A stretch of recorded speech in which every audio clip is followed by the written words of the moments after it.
In a move that could reignite the history wars, the black armband versus whitewash versions of history, the Education Minister Christopher Pyne says he wants to change the school curriculum. It's very important that the truth be told in our history. So yes, the truth of the way we've treated Indigenous Australians should be told in our curriculum. But also the truth about the benefits of Western civilisation should be taught in our curriculum. At the moment, the minister says that view is skewed, but the opposition are accusing the Abbott government of taking their ideological values into schools.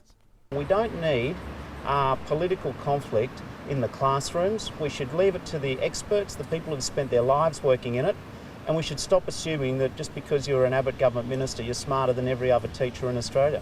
Christopher Pyne has appointed Ken Wiltshire and Kevin Donnelly to carry out the review, which is due back in time to be implemented for the start of the next school year.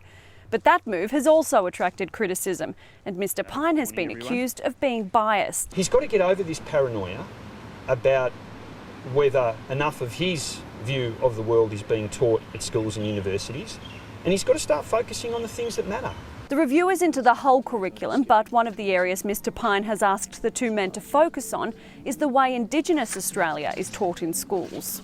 For thousands of years, Indigenous Australians have lived on this continent.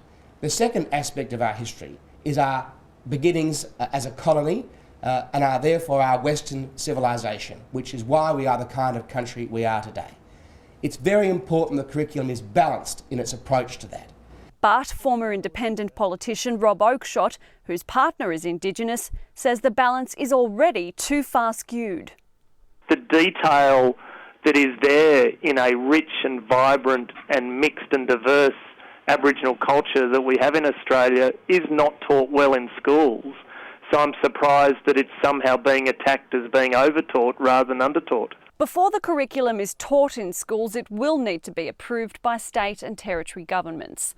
Brooke Boney, NITV News, Canberra.